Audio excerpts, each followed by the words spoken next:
Hello, नमस्कार सर्वांना. सारिका कांचनच्या दुनियेमध्ये तुमचं खूप खूप स्वागत आहे. आज आहे 15 ऑगस्ट, आपल्या भारताचा स्वातंत्र्य दिन आणि तुम्हा सर्वांना स्वातंत्र्य दिनाच्या मनपूर्वक शुभेच्छा. आज सुट्टी असल्यामुळे आहो पण घरीच होते.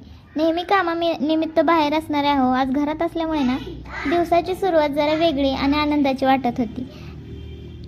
आज सकाळी सकाळी आम्ही मंदिरात निघालो होतो. रस्त्यात शाळेची प्रभात फेरी दिसली आणि त्या छोट्या मुलांना तिरंगा घेऊन जाताना पाहिलं आणि खरंच क्षणात आपले बालपणचे दिवस डोळ्यासमोर उभे राहिले. प्रभात फेरी, हातात तिरंगा आणि देशभक्तीची गाणी, तो उत्साह, बालपण खरंच किती सुंदर होतं ना. मंदिराबाहेरही आज झेंडावंदनाचा कार्यक्रम होणार होता, त्यामुळे तिथं सुंदर रांगोळी काढली. सगळीकडेच आज देशभक्तीचं सुंदर वातावरण दिसत होतं. म्हणजे रस्त्यावर इकडे तिकडे सगळे एकदम असे पांढरे कपडे वगैरे घालून होते.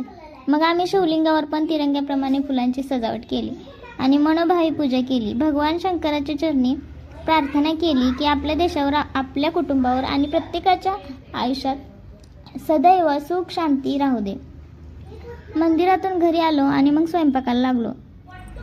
खरं तर ना जेव्हापासून मंदिरामध्ये जाते ना तेव्हापासून एकदम ना छान वाटतंय, प्रसन्न वाटतंय. सकाळी सकाळीचं ना रुटीनच बदललेलं आहे.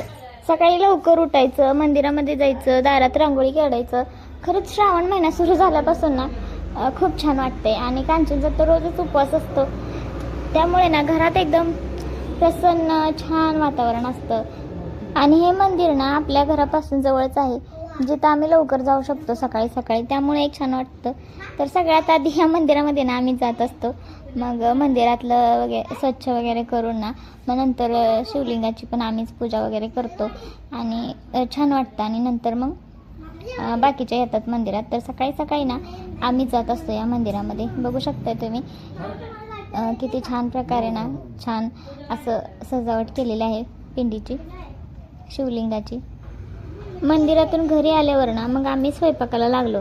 नेहमीप्रमाणेच आमचं स्वयंपाकाचं चालू झालं. आज आम्ही मस्त वांग्याची भाजी, गरमागरम चपाती आणि रात्रीचा ना भात उरलेला होता. रात्री वरण भात केलं होतं, तर तो रात्रीचा वरण भात होता. मग तेच भात मी छान परतून घेतला आणि मग आम्ही सगळ्यांनी मिळून ना मस्त जेवण केलं. आजचा दिवस देशभक्तीचा होता, आठवणींचा होता आणि आपल्या माणसांसोबत म्हणजे आव्हांसोबत वेळ घालवण्याचा होता. तर आज ते घरी होते त्यामुळे. आणि देश स्वतंत्र झाला म्हणून आपण मोकळा श्वास घेतोय आणि आपल्या माणसांचं प्रेम मिळतंय म्हणून आयुष्य सुंदर वाटतंय.